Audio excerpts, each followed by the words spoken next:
All right.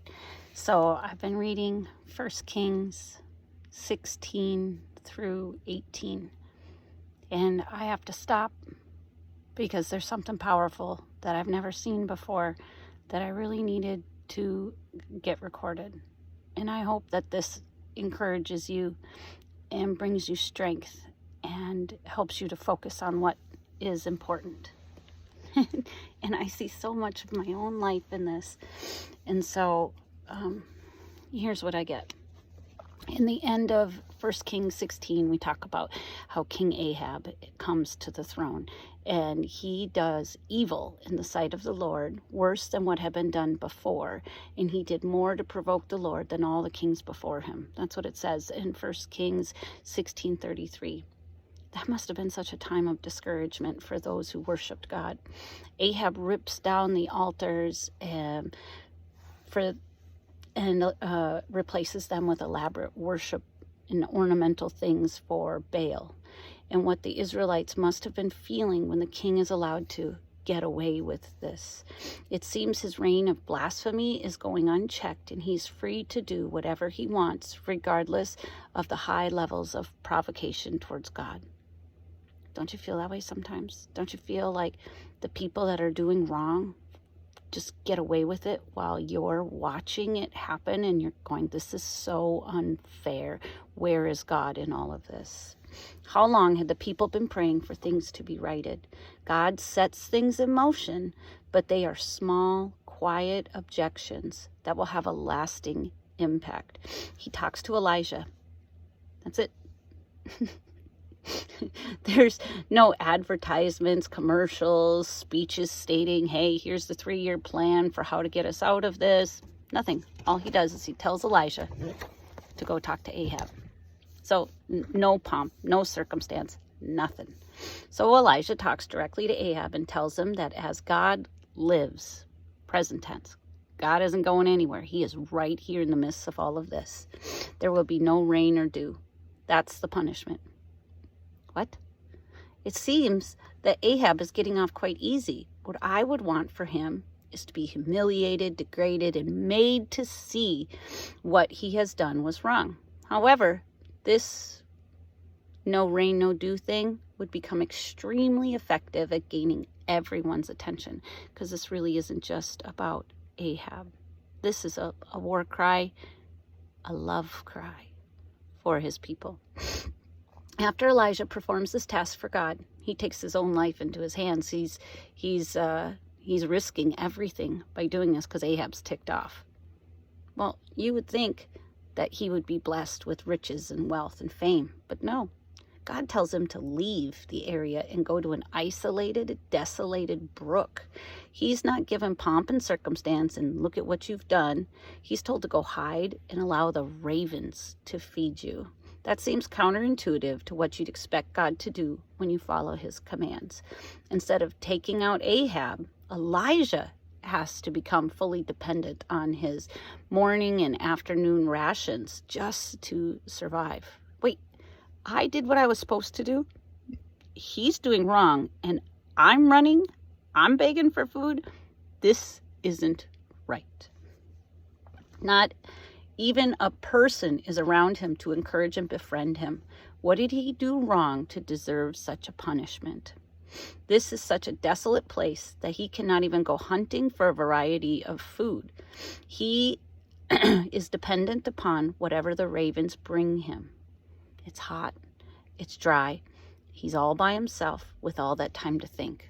Did he ever question where God was and why he was being punished for following his word? Why is he feeling the effects of the punishment when he didn't do anything wrong? He did what was right. Ahab's still living in luxury while he's eating leftovers from the ravens. This isn't fair. And on top of all that, the brook dries up. What? This doesn't seem right. I'm doing what I'm supposed to do, and now I'm getting even more punishment? This isn't right at all. So now he has even less than he did before. Instead of just piling on the blessings and gifts, he's forced to leave his isolated living space. He had no choice but to leave. He would die there.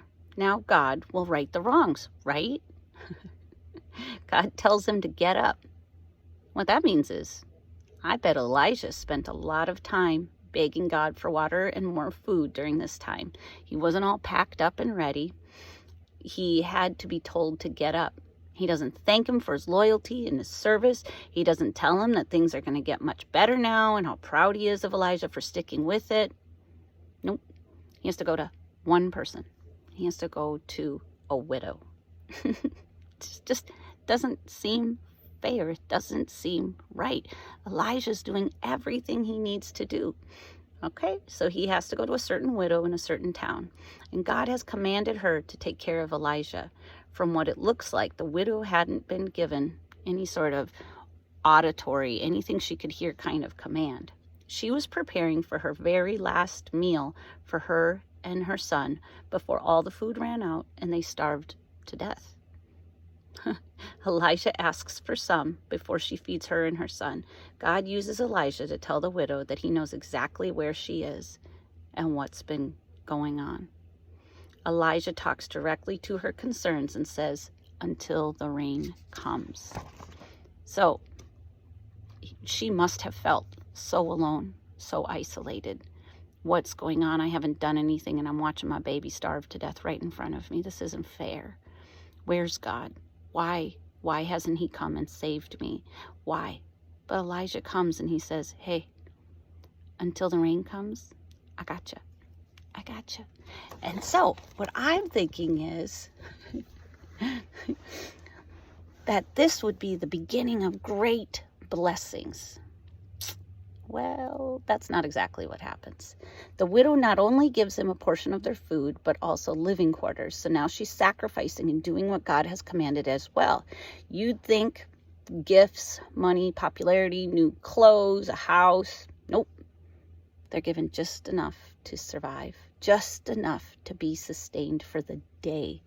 This is not just for a few days, which would be fairly easy to do, but for an extended amount of time.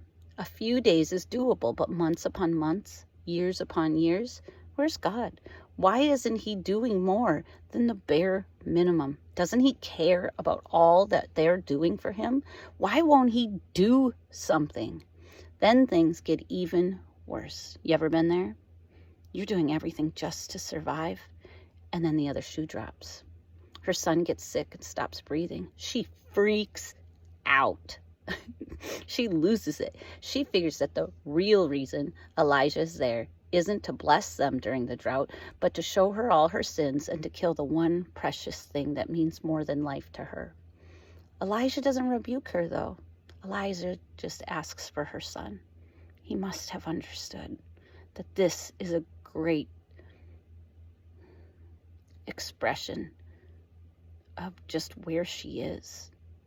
I always feel like that's a bad time and that I'm showing just bad Maggie. But Elijah's like, give me your baby. Trust me. So he takes him to his living quarters and begins to pray. Elijah doesn't know what will happen. He's not privy to the future. He prays for breath to come back into his life. And then he checks on the boy. Nothing. He prays again for breath to come back into his life. Nothing. That must have felt like nails in the coffin. Permanency. Nothing's going on here, God. What's going on? This doesn't make any sense. Seriously, didn't you hear me? To pray the third time must have been such a step of faith. With this third time, breath comes back into his body. And every single time, after every single time that their food was replenished, the widow took it for granted. But when she saw Elijah's prayers and her boy being restored, this is what she says. Now by this I know that you are a man of God and that the word of the Lord in your mouth is true. I know you're God's anointed.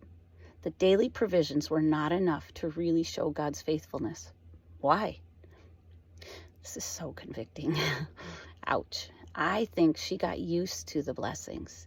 The brain loves novelty or new things. And so when the food never running out wasn't a new thing, it became an everyday thing. It no longer was special. No longer was she or her brain spending much time focusing on the greatness and the mercy of God extending to her and her son by giving her those provisions. Isn't that what we do as well?